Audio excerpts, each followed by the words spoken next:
Something else I want to record. I don't believe it's an odd occurrence. Two occurrences happened.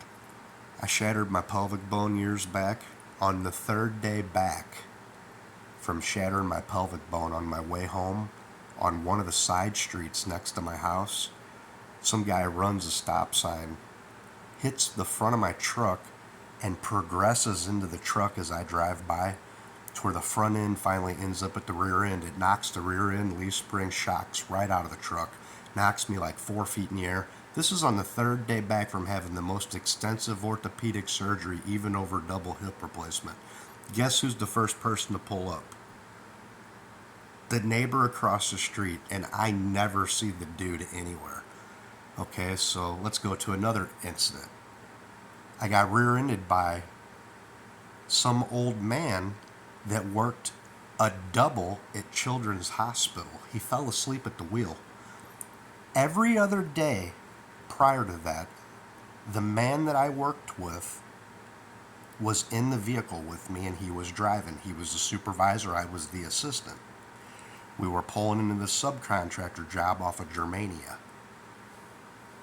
When we take off, we usually give notification that we're taking off. So there's a computer system. You put your day in, you take off unless it's FMLA or it's sick leave. Then you come in and you fill it out afterwards. Anyway, so he had planned to take a day off, right? He takes off and I'm doing the same routine. I get the crews out, do everything I'm supposed to, get in the vehicle, and I go by to check this job. We're having a problem with water infiltrating into a huge trunk line from the river going to the treatment plant. So we've got a contractor out there raising manholes on this tube so we can access it, blah, blah, blah. I stopped to pull into this job site. It's a 4-lane road, normally not a very busy road. And all of a sudden I hear this crunch. And I look up and I go to turn and I'm completely sideways in the thing. And all of a sudden out of nowhere, just boom, this guy hits me in the F-150.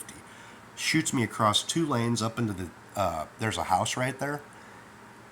I look over and he's flying across all 4 lanes. He takes the back corner off of a Subaru, jumps a foot-tall curb, and runs into a pile of rock up against River to Pear. And the car's floored. Like, I'm already stopped and I'm opening the door up to the truck like, what the hell just happened? Like, I'm like kind of in shock. It was like a really hard hit. And so I look around and there's all these people coming down the road. And it was literally about 15 people. A bunch of older couples. They were going the opposite way. And they started running towards the vehicle. The vehicle's still at this rock pile along the edge of the river. Smoke's coming from it and it's wide open. Going, wow, wow, wow, wow, wow. And I yell out to the older couple, and there's a couple people behind them. I go, stop, stop, stop. The area there is known for some drug problems. So I got the people to stop. I said, hold on, I don't know what's going on. Stay there, stay there. And I trotted over to the car, and as I looked in, he was coming to. His glasses were busted on his face. His airbag went off. The car's wide open, just about to catch on fire. It's in drive.